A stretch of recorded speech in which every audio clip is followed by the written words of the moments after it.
of course, we've seen a huge rise in the cost of living here in the UK as a direct result of the war in Ukraine. That's pushed up things like the price of gas and oil.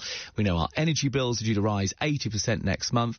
And we've also heard warnings this week that working from home could end up costing us an extra £131 a month. So could we see a big wave of people returning to the office to save money? Well, joining me now is Adam Strudwick, a principal architect at Perkins&Will in London, who design offices for some of the world's largest firms. A very good morning to you, Adam. Thanks for joining us here on LBC News.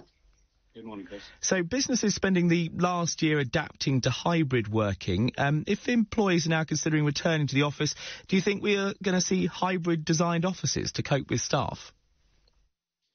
I think most organisations have realised in the last 2 years and maybe beyond that offices need to be different to how they have been really in the last 15 or 20 years, and using space in a hybrid way is definitely a big part of that. You know, allowing staff more freedom to work when they can work, wherever they can work, is all part of a kind of hybrid strategy. So yeah, I think most organisations really feel that, you know, we have to be providing space and kind of HR policies that accept people working in different ways. So how are offices changing, and are they changing already? I mean, we're only a year or so on from the pandemic, and in many ways it's still continuing. But are office spaces already being redesigned? Yeah, they are. I mean, I think what we say the word acceleration a lot in our industry, and a lot of what's happening now is starting to happen pre the pandemic, and really the last 2 years have just accelerated that thought process, which is really that we need to use buildings in a different way that we have in the past. We need to have buildings which are more agile and more fluid, and change a lot more easily for people to use. So many organisations were already starting that journey, and this has really sped things up.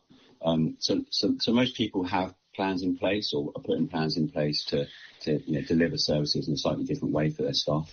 And are companies designing workspaces now to try to get employees to come back to the office, to spend more time here, and to, you know, really spend more of their... Because obviously one of the things during the pandemic was we, you know, got to do things at home and not in the office.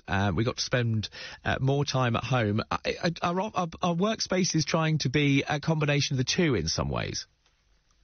I think so, yeah. I mean, I think that there's no right-minded organisation really expects people to work full-time from the office in the future unless you've got a very specialist role. I mean, workplaces are more than just offices, of course.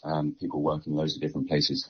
But when we talk about offices, we're talking about businesses being really accepting for people to work in different ways. And it's about balance. You know, it's about the ability to work in a place that's going to allow me to do my best work at any particular moment or any particular day. And really, we want to work with companies and deliver workplaces that give people that balance to work from home, to pick up the kids when needed, to be more focused maybe at home, but also to have the opportunity to come to the office. Lots of people don't live in houses or accommodation that have great opportunities to work from home. And so for those people, the office is kind of better than home when it comes to working. So, you know, some people have circumstances that make it really, really effective to work from home, but many people don't. And so we need to be providing amenities for, you know, a cross-section of people that work in offices. And what are the key benefits of working in the office from an employee perspective? I think there's loads of benefits, really, as long as you have that full balance. For us, you know, we talk about culture being really important. You know, we do feel that, you know, bringing people together for certain times across a week is really beneficial to culture. We feel that it's really good to believe in the shared purpose of an organisation under one roof. There's great amenities in offices, obviously. You know, often the amenities are better than home. One of the big things we think, and lots of research has shown that was missing during the pandemic is, you know, many more junior members of staff really suffered from the ability to kind of learn through osmosis. You know, when you're in an office, you're often hearing conversations, you're learning in a kind of not informal way.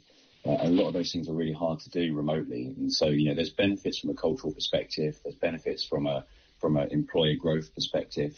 There's also benefits from a wider societal perspective. You talked about bus journeys previously and about how work patterns change bus journeys. It also really affects cities and how vibrant our cities are. So, you know, we do feel that there's a benefit of people being in towns and cities, in workplaces, for organisations and for people, but also for the wider context of that city.